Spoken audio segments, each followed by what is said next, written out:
I'm Nicole. I'm from McGill in Montreal, and I am president of the chapter here. Hi, I'm Jeanette. I'm the president of MEDLIFE here at Harvard. I'm Sarah Hillware, and I go to the George Washington University in Washington, D.C. I'm currently the president of the MEDLIFE chapter here. I'm Michael Tucci, and I go to Johns Hopkins University. I'm Nora, and I'm in the Brown University chapter of MEDLIFE. And I actually got started with MEDLIFE when I was a freshman. I was looking for something to do over spring break and saw an advertisement for a trip to Ecuador. So I just signed up on a whim. When I was on my mobile clinic and we saw over 500 people in that week, it was very tangible things that reaffirmed why I was involved with MEDLIFE. I want to help people in a tangible way. It's so hands-on and so project-based. You get to see stairs being built.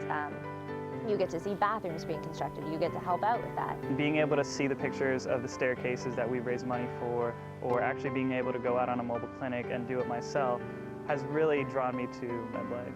I think through MEDLIFE, I was able to be hands-on and go on a medical mission and do real things that I thought were making a real impact. After giving people about 100 different speeches about why they should be involved with MEDLIFE, I realized it's because of the sustainability aspect. The sustainability. It's not just going to a country, giving them supplies and leaving. MEDLIFE is so focused on working within the community. To keep checking on the patients and making sure they're getting the care that they really deserve. What stood out to me about MEDLIFE is that they focus on the root causes of disease. The reason why I'm so passionate about MEDLIFE is that we do look for those underlying problems, especially in the areas of sanitation and building bathrooms and safety by building stairs. It's much more than just you being one student on one mobile clinic. By targeting those issues, to me, I feel like I'm making a greater difference in these people's lives. At my second meeting, I handed around a sheet. We have a full application that we make everybody fill out. They actually sent out an application and that asked about why we were interested. From those, I had them write a little short paragraph of why they think they should be, why they would be a good fit for this position. And then we do kind of interviews, so 20-minute interviews for every person done by the existing e-board. At a new chapter, you can't really do too much of the application process because there aren't as many applicants as you would have at a more established chapter.